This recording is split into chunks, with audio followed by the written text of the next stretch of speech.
Hello ladies and gentlemen and everyone beyond, I am BabyNoobCakes and this is Twitch Prime Free Game Reviews. And in this episode, we're going to be taking a look at one of the May 2020 free games, The Little Acre. It was created by a two-person team out of Dublin, Ireland called Pewter Games. It has been awarded Best Script from the Irish Playwrights and Screenwriters Guild Zebby Awards.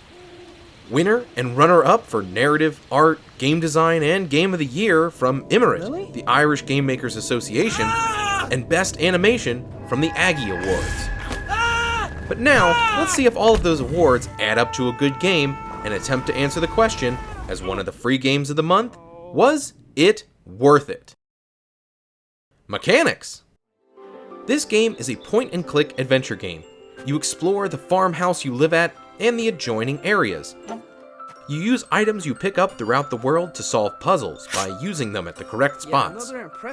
It's pretty standard play mechanics if you've ever played a point-and-click before. Not a whole lot new here, but that's okay, because it uses a tried and true formula that's worked for a lot of other games, and it works here too. There are also some puzzles which you will use only the environment to solve without the use of any extra items. Art style. This game features a lot of hand-drawn animations that show a lot of movement and bounciness, and they really are very cute. Some of the scene transitions are also really clever and show the particular talents that went into this game. In fact, it really seems like they had an incredible animator on the project, as this game has more animations for the characters' actions than you'll normally see in a simple point-and-click adventure. Sound. The music that plays in the background really mirrors the cartoony look of the game and creates a very cohesive experience and shows evidence of the very specific direction that the dev team was taking, something that usually only a smaller team can bring to a game. I have to repeat myself a bit when commenting on the sound, with pretty much the same thing I said about the artwork. It is incredibly cute and has the signature of being made in a very specific place. Okay, I can fix this. All I need is a fresh bag of oats, a new bowl, and then to place a pot over the fire. And this really shines through in the fact that all of the characters have an Irish accent, and of course, like I said before, the creators are from Ireland. So until then, we've got to do our best to help out. Lily! Lily's there! And Clonfera! You have to help me bring her home, please! Oh my god! Come with me! We need to get to my lab! Hurry! Replayability. The Little Acre will last you about 1.5 to 2 hours, and there isn't really a whole lot you can do to extend that playtime. The puzzles themselves are relatively easy to figure out, and there doesn't seem to be many secrets to find outside of the main story puzzles. The interactable portions of the world always have a floating symbol on them, so unless there were hidden interactables that I didn't see, I can't say there are many secrets to uncover. Bugsy! What did he ever do to you? Narrative. Dad, where are you? The story follows two different characters, a father named Aiden and his daughter Lily.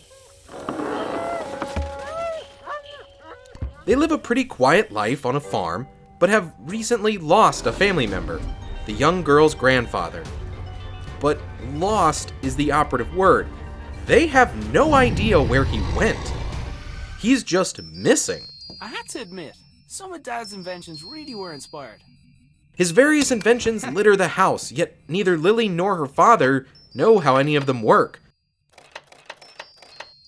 Since grandfather was always so secretive in his work. But now that he's been missing for quite a few days, they need to investigate his notes to find a lead on where he went. And very quickly on this fortuitous morning, Aiden does find a very interesting discovery in the shed. A teleporter. He teleports into some unknown realm where, oddly, everyone has chibi-sized bodies, so the game gets even cuter. Then I noticed everything was different. I was different. And here, he begins to search for the lost grandfather. Unlucky for him, though, his daughter follows him through, and now both are lost and on an adventure in an unknown land. Oh my god! I'm adorable! couldn't wait to see what Dad looked like. Oh. I want to live here. My opinion. I had a wonderful few hours playing through this game. I loved the parallel play between Aiden and his daughter Lily.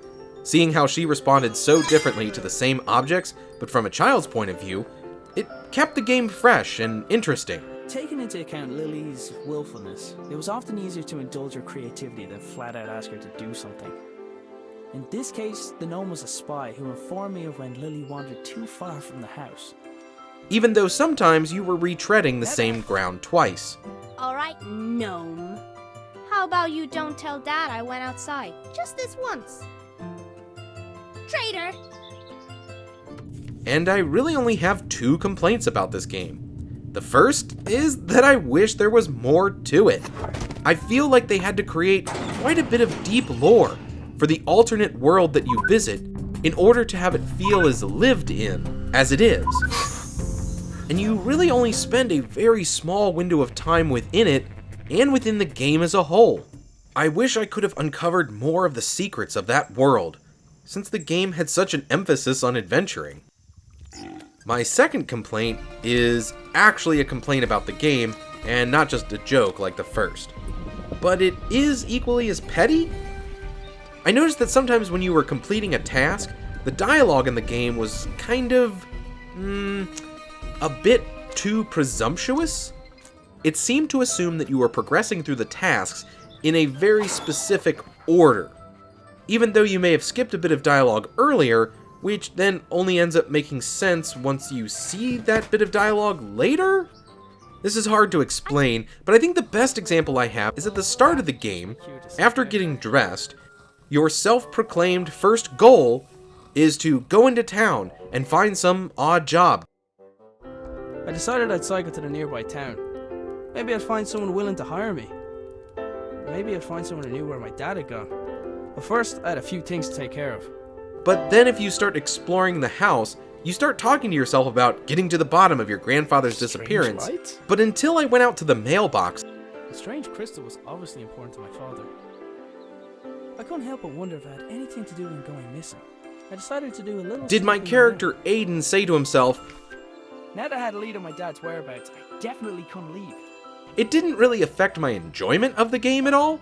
It was just something weird and seemed kind of like a rookie mistake in the game's development that was never really something that they considered. Right where I left it. Was it worth it? The game we are presented here is one that I think anyone can enjoy. And even though this game is short, which of course I already complained a little bit about, I think it helps the game more than hurts it. There is something to be said about stories and games that know when to end, and this one does. It tells its story, and finishes when it's done. Since it's on my mind, I really want to compare this game to another really short Twitch Prime game that I just finished playing, Urban Trial Playground, which is about 2 or 3 times longer than The Little Acre. But I think I'll remember The Little Acre more fondly. The same way I remember other point-and-click adventure games with a lot of heart, like the Sam & Max series, Puzzle Agent, or The Walking Dead. But as fun and memorable as these games are, if you can't play them, then you'll never experience them. Up on screen now are the system requirements for this game. And after looking these up, I'm surprised they're as high as they are, but they're still not so high so as to restrict a lot of computers from playing it. At full price, this game runs about $13, which in all reality is a bit more than I'd want to pay for it. But that just means it's a game I probably wouldn't have played were it not for Twitch Prime. After considering all of these factors, I think that the awards that I mentioned at the beginning of the review were all well earned, and even though this game isn't the best we've ever received from Twitch Prime, I'm still gonna say that this one is worth it.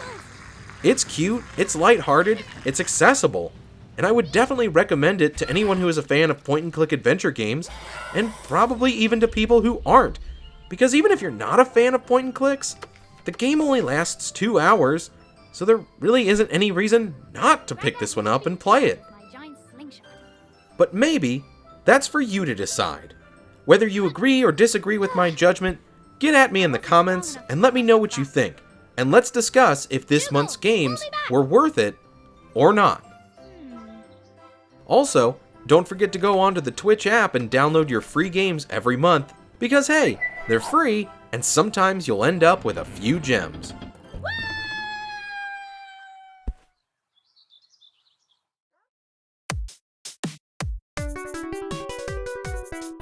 Thank you for watching.